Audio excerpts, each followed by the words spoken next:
It's Thursday, April 12th, 2018. And it's time for the show Nostalgia Trippin. And who will it be today? Magic Knight Rayearth. That's right, for the Sega Saturn. You're going, what was that? What's a Sega Saturn? What's Magic Knight Rayearth?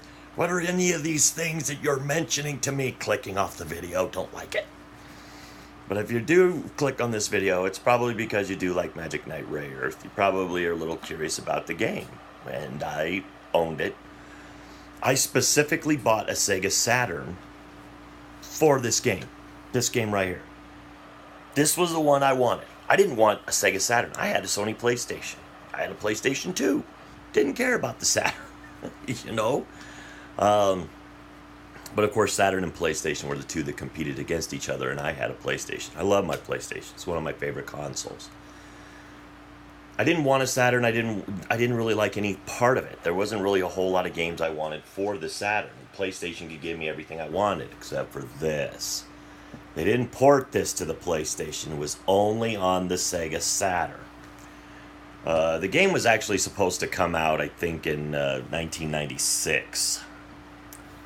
And I don't remember when I bought. I think I bought my Saturn in 97. I bought my Saturn when they were blowing them out of Sears. I mean, they were just completely getting rid of these things. I mean, it was a brand new console with a 3-game pack of Virtual Cop, Virtual Fighter, and Daytona USA. Plus, you could get any three Saturn games for $15. So I bought my Saturn for $80 with 3 games, brand new in the box. With the game pack. Plus, I bought 3 new games for $15, and then immediately pre-ordered Magic Knight Rayearth. So Magic Knight Rayearth was supposed to release in 1996. That was part of the thing. I knew it was delayed, but we didn't think it was going to be delayed for as long as it ended up being delayed. It turned out that some of the source code got destroyed, and they had to completely rebuild the game, which led to a 2-year delay. It ended up coming out in November of 98. When I got the game, I was happy. It was a great game. I love this game. Now it uses cinematics. It has its own cinematics from the series, but this game stayed in development for quite a while. Working Designs is the one that made the game. Working Designs went out of business in 2005. Working Designs made the Lunar series. They redid the Lunar series. Fun games, too. And they always had, their thing was, our games go to 11. So, I want to read you a little thing from the beginning of this game manual. We are delighted that you have chosen Magic Knight Rayearth for play on your Sega Saturn system.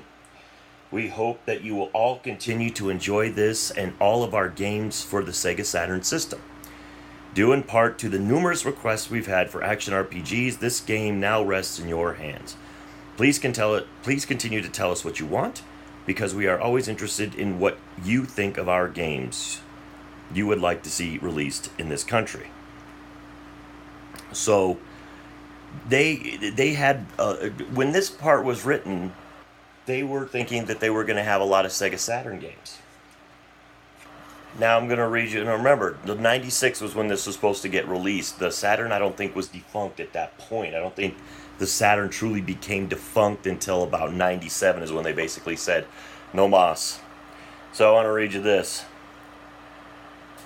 Chances are, this is the last Sega Saturn game to be released in the U.S. They were right. We'd like to take this opportunity to thank you for your long and continued support. We'll keep doing great RPGs as long as you keep buying them, up until 2005. Remember, we're nothing without you. True. Now, I liked Working Designs. I don't like seeing that they went out of business. I would have loved to see what RPGs they would still be bringing out to this day from Japan. But this, it's just funny that at the beginning of this, they tell you to enjoy our Sega Saturn games for the future.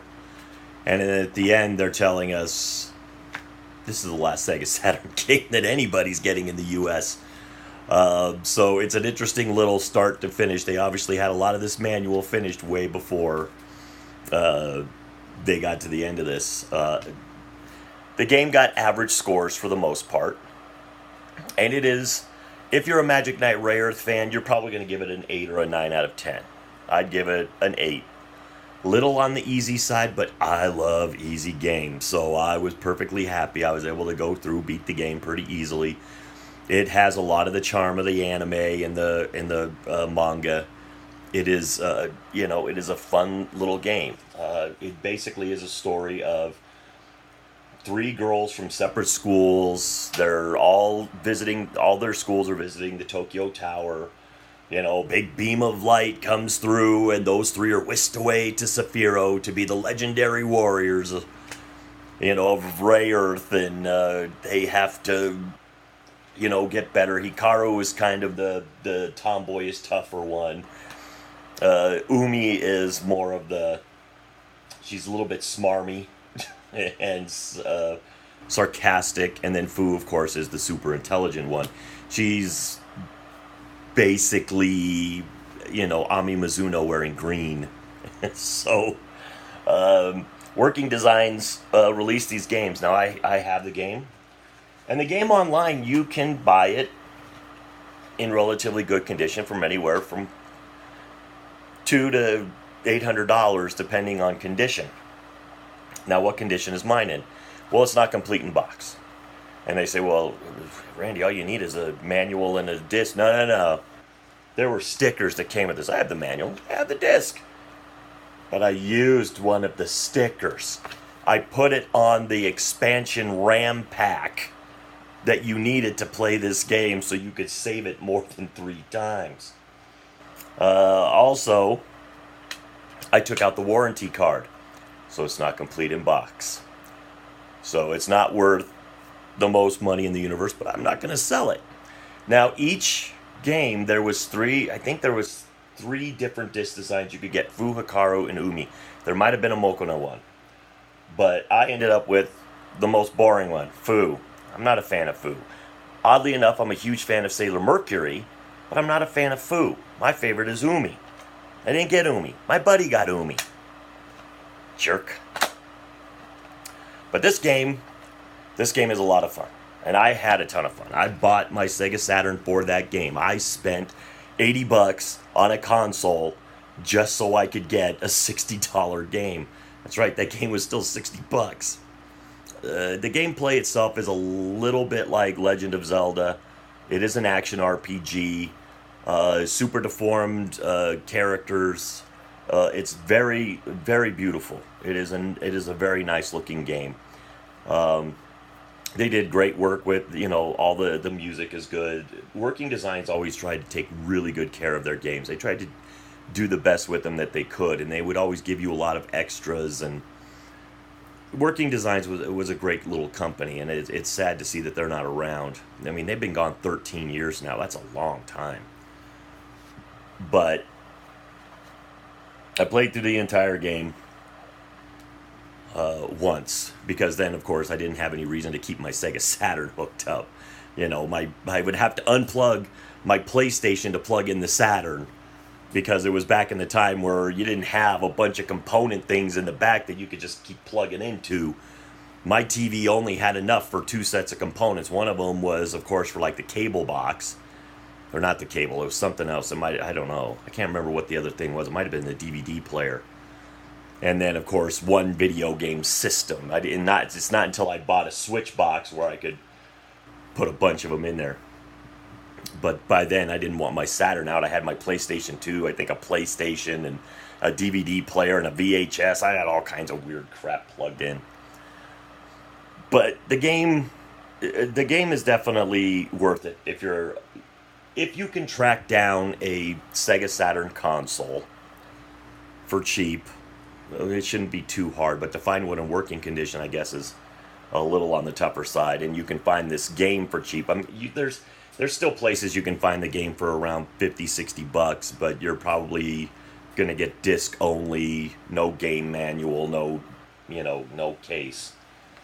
which is fine. All you need is the disc to play the game. You don't need anything else to get the full enjoyment out of it.